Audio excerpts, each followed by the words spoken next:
El albergue, semejante a todos los hospedarios de madera construidos en los altos Alpes, al pie de los glaciares, en esos pasadizos rocosos y pelados que cortan las cimas blancas de las montañas, el albergue de Schaurenbach sirve de refugio a los viajeros que siguen el paso del Jin.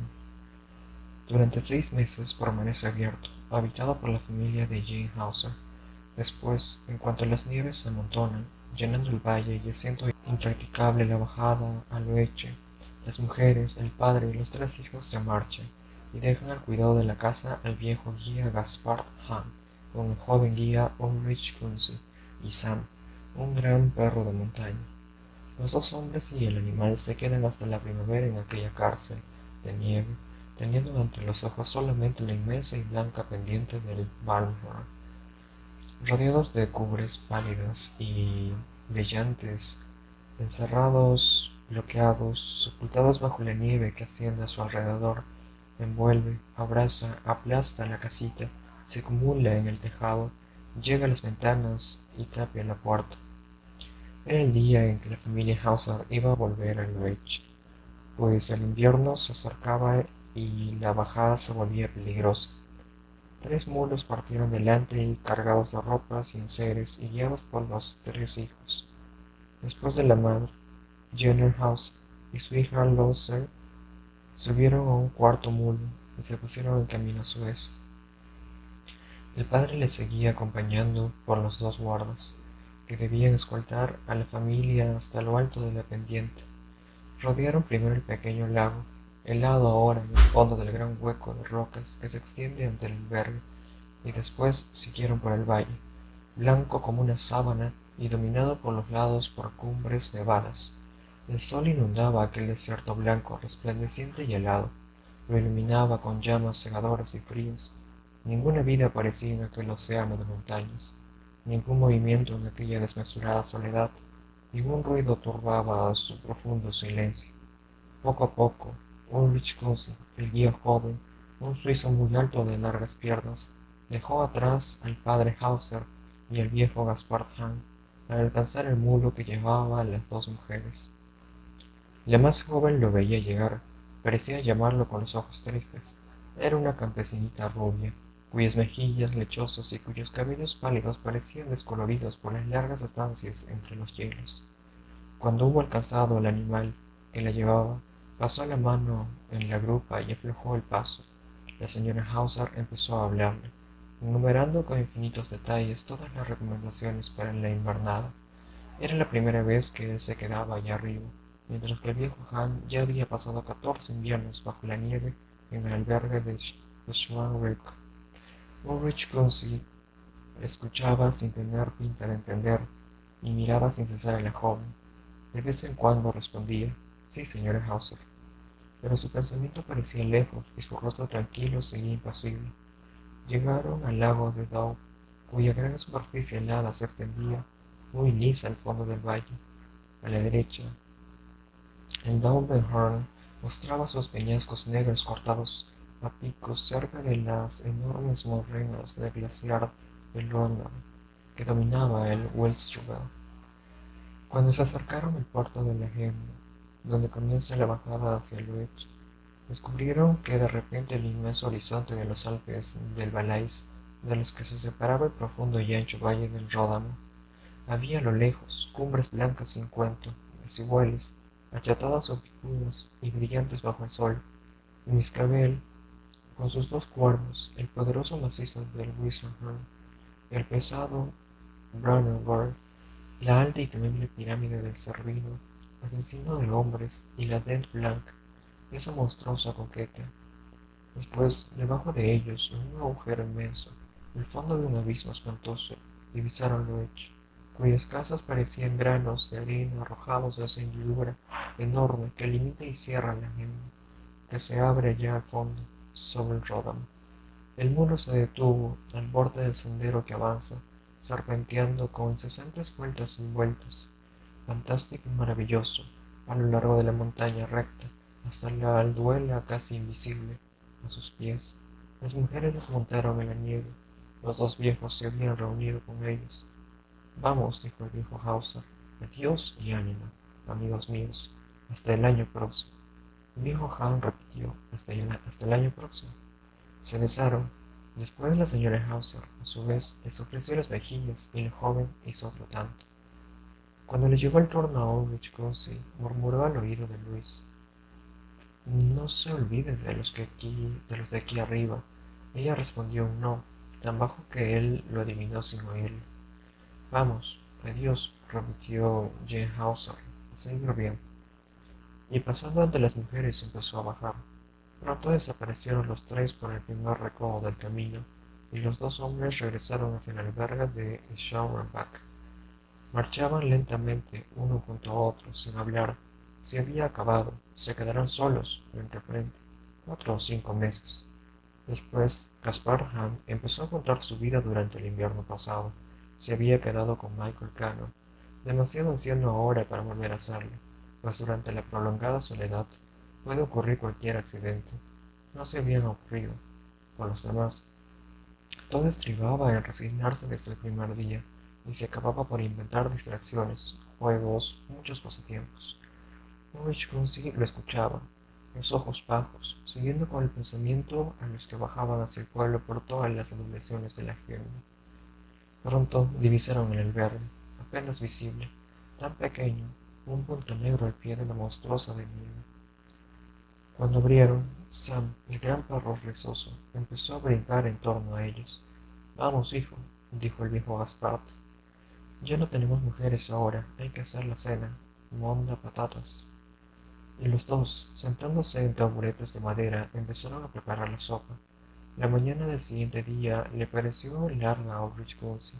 El viejo Ham fumaba y escupía al ar, mientras que el joven miraba por la ventana la resplandeciente montaña frontera a la casa. Salió por la tarde y, repitiendo el trayecto de la víspera, buscaba en el suelo las huellas de los cascos del mulo que había llevado a las dos mujeres. Después, cuando estuvo en el puerto de la Gemmi, se tumbó sobre el vientre del borde del abismo y miró hacia el noche. El pueblo, en su pozo de rocas, aún no estaba anegado bajo la nieve, aunque ésta llegase muy cerca. La tenía en seco por los bosques de abetos que protegían sus alrededores. Sus casas bajas parecían desde allá arriba adoquines en un prado. La hija de los Hauser estaba allí, ahora en una de aquellas grises moradas. ¿En cuál? Oshkosh se hallaba demasiado lejos para distinguirlas por separado. ¿Cómo le hubiera gustado bajar mientras aún estaba a tiempo? Pero el sol había desaparecido tras la gran cima de Wilström, y el joven regresó. El viejo Han fumaba. Al ver entrar a su compañero le propuso una partida de cartas, y se sentaron uno frente al otro a ambos lados de la mesa. Jugaron mucho tiempo a un juego sencillo que se llamaba brisca, y después, habiendo cenado, se acostaron. Los días siguientes fueron parecidos al primero, claros y fríos, sin nuevos. El viejo Gaspard se pasaba las tardes acechando a las águilas y a los pocos pájaros que se aventuraban por aquellas cumbres heladas, mientras que Ulrich volvía regularmente al puerto de la Gemmi para contemplar el pueblo. Después jugaban a las cartas, a los dados, al dominó, ganaban y perdían pequeños objetos para dar interés a las partidas. Una mañana, Han, que se había levantado el primero, llamó a su compañero. Una nube movediza, profunda y ligera, de espuma blanca, se abatía sobre ellos, a su alrededor sin ruido, y se ocultaba poco a poco bajo un espeso y sordo colchón de nieve.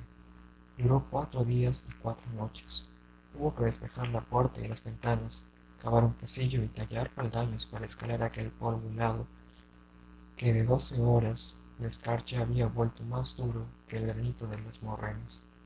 Entonces vivieron como prisioneros, sin aventurarse ya lejos de su morada. Se habían repartido las tareas, que realizaban con regularidad. Ulrich Kunsi se encargaba de fregar, de lavar todos los cuidados y tareas de limpieza.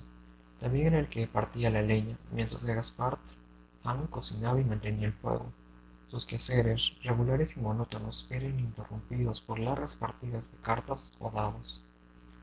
Nunca reñían, pues los dos eran tranquilos y plácidos. Tampoco nunca se mostraban impacientes, de mal humor, ni se decían palabras agrias, pues habían hecho provisión de resignación para la invernada en las cumbres. A veces el viejo Gaspar cogía su escopeta y se marchaba en busca de gamuzas, mataba alguna de vez en cuando. Entonces era guía de fiesta en el albergue de Schaurenbach, con un gran banquete de carne fresca. Una mañana salió así. El termómetro de fuera marcaba 18 bajo cero. Como el sol aún no había salido, el cazador esperaba sorprender a los animales en las proximidades de Weststream. Ulrich solo se quedó hasta las 10 en cama. Era de natural dormilón, pero no se hubiera atrevido a abandonarse así a su inclinación en presencia del viejo guía, siempre activo y madrugador. Almorzó lentamente con Sam, que también se pasaba los días y las noches durmiendo junto al fuego, y después se sintió triste, casi asustado por la soledad, y asaltado por la necesidad de la cotidiana partida de las cartas, como suele ocurrir con los deseos de un hábito invencible. Entonces salió para ir al encuentro de su compañero, que debía regresar a las 4. La nieve había nivelado todo el profundo valle, calmando las grietas, borrando los dos lagos, acolchonando las rocas, formaba solo, entre las inmensas cumbres, una inmensa concavidad blanca regular, cegadora y helada. Hacía 3 semanas que Ulrich no había vuelto al borde del abismo desde donde miraba el pueblo. Hizo regresar allá antes de subir las pendientes que conducían al Witchgrove. Birch estaba ahora plantado en la nieve, ya no se reconocían casi las casas, sepultadas bajo aquel manto pálido. Después, girando a la derecha, llegó al glaciar Luengar. Avanzaba a su paso largo de montañés, golpeando con su bastón errado la nieve, dura como una piedra, y buscaba con su aguda vista el puntito negro inmóvil, a lo lejos, sobre aquella alfombra desmesurada. Cuando estuvo a la orilla del glaciar se detuvo, preguntándose si el viejo habría tomado aquel camino.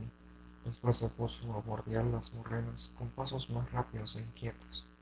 La luz disminuía, la nieve se volvía rosada, un viento seco y helado corría con bruscas ráfagas sobre su superficie de cristal.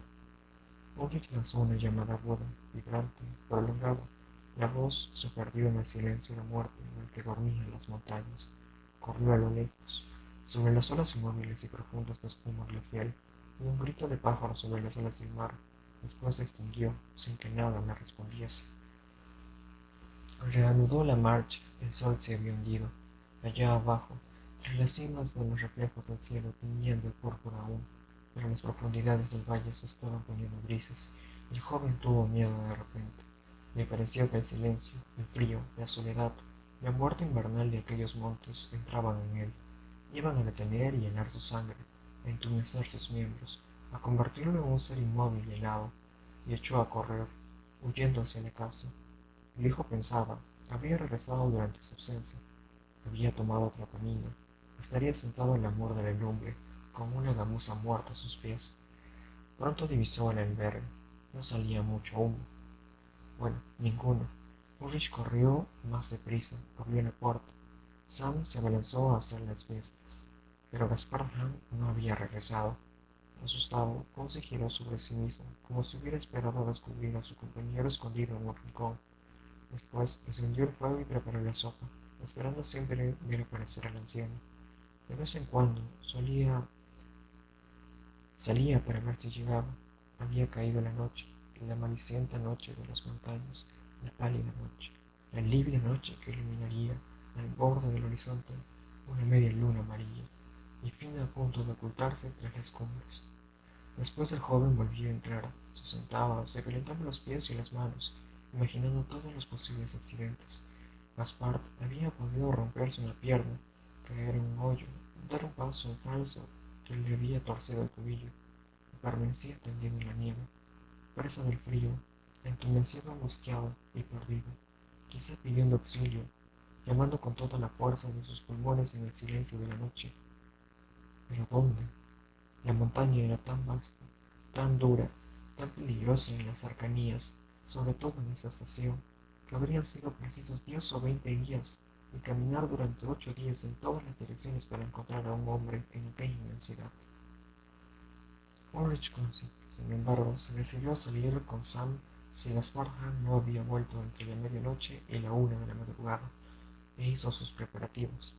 Metió víveres para 2 días en una bolsa, cogió sus garfios de hierro, se arrolló a la cintura una cuerda larga, delgada y fuerte, comprobó el estado de su bastón agarrado y la hachuela que sirve para tallar escalones en el hielo.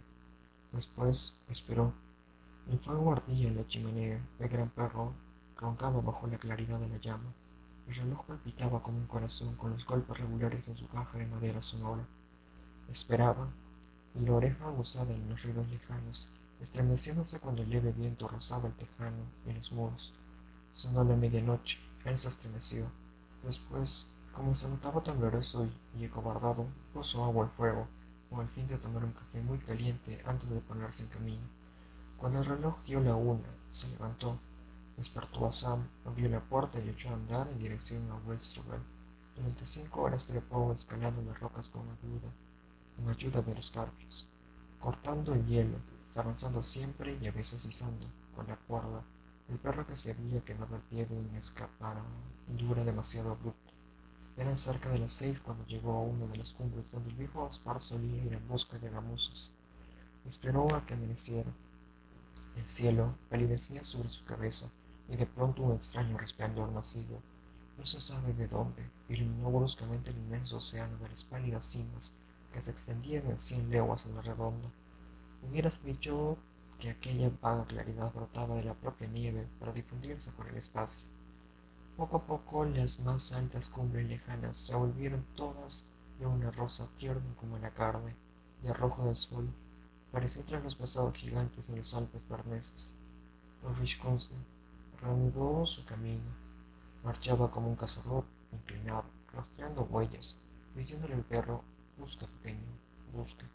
Bajaba la montaña ahora, registrando con la mirada las cimas, y a veces, al llamar, lanzando un grito prolongado, muerto muy pronto a la inmensidad muda.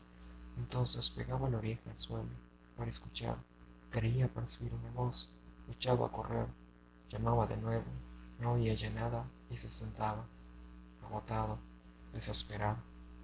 Hacia mediodía almorzó y le dio la comida a Sam, tan cansado como él mismo. Después reanudó su búsqueda. Cuando anocheció seguía caminando, habiendo recorrido 50 kilómetros de montaña, como se hallaba demasiado lejos de la casa para volver a ella, y demasiado fatigado para atrasarse más tiempo. Cavó un hoyo en la nieve y se agazapó en él con su perro, bajo una manta que había llevado, y se acostaron uno junto al otro, aunque helados hasta la médula. Ulrich apenas durmió, la mente obsesionada por visiones, los miembros sacudidos por escalofríos. Iba a amanecer cuando se levantó.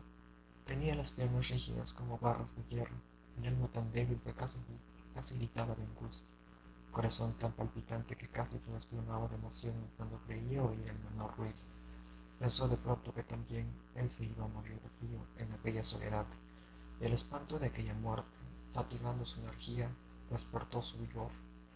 Descendía ahora hacia el albergue, cayendo, levantándose, seguido de lejos por Sam, que cojeaba de una pata. Llegaron a Schaurenbach solo hacia las 4 de la tarde. La casa estaba vacía. El joven encendió lumbre, comió y se durmió, tan embrutecido que ya no pensaba en nada. Durmió mucho tiempo, con un sueño invencible. Pero de pronto una voz gritó un nombre: Ulrich. Sacudió su profundo letargo y lo hizo enrollarse. ¿Había soñado? ¿Era una de esas llamadas extrañas que cruzan por los sueños en las almas inquietas?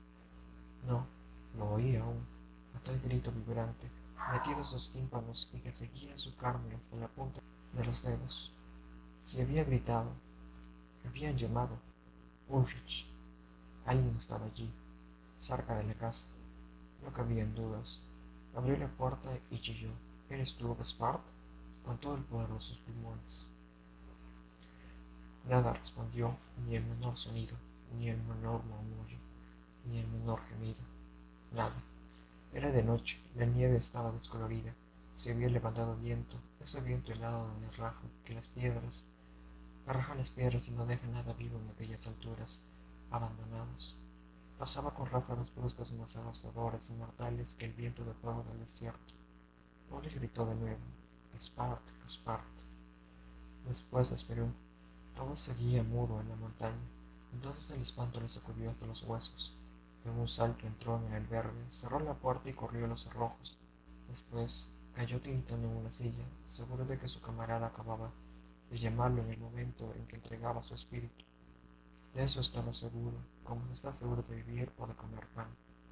El viejo Gaspar había agonizado durante 2 días y 3 noches en alguna parte, en un hoyo, en uno de esos hondos barrancos inmaculados cuya blancura es más siniestra que las tinieblas de los subterráneos.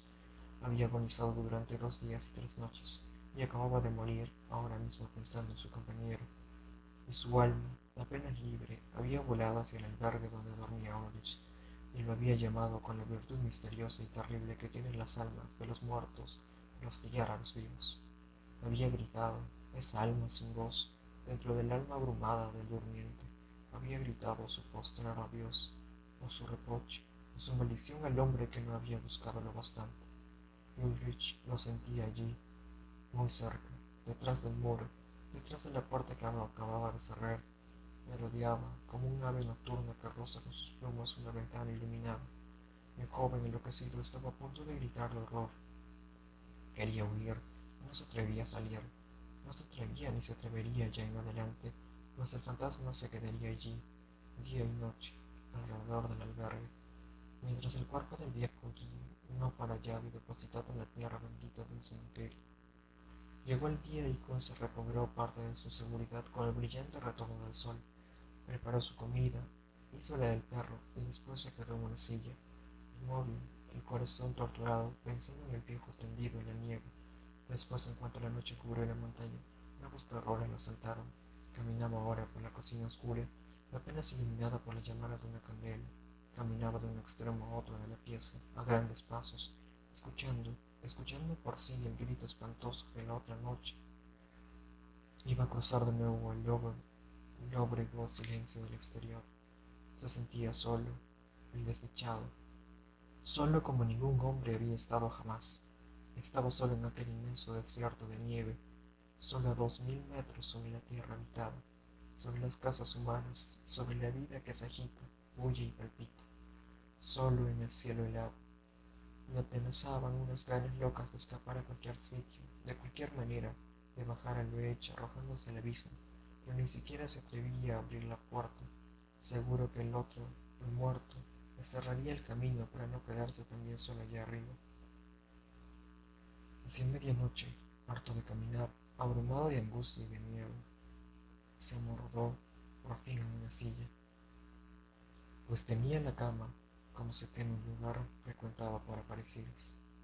Y de pronto el grito estridente de la otra noche le desgarró los oídos, tan agudo que Ulrich extendió el brazo para rechazar al aparecido y cayó de espaldas con su asiento. Sam, despertado por el ruido, empezó a aullar como aullan los perros asustados y daba vueltas alrededor de la vivienda, buscando de dónde venía el peligro. Al llegar junto a la puerta, olfateó por debajo, resoplando y husmeando con fuerza, el pelaje erizado, la cola tiesa, gruñendo. Kunsi, enloquecido, se había levantado y sujetado la silla por una pata, y gritó: «No entres, no entres o te mato». Y el perro, excitado por aquella amenaza, ladraba con furia contra el invisible enemigo que desafiaba la voz de su amo. Sam, poco a poco, se calmó y volvió a tumbarse cerca de la lumbre, pero seguía inquieto, la cabeza alzada, los ojos brillantes y gruñendo entre los colmillos.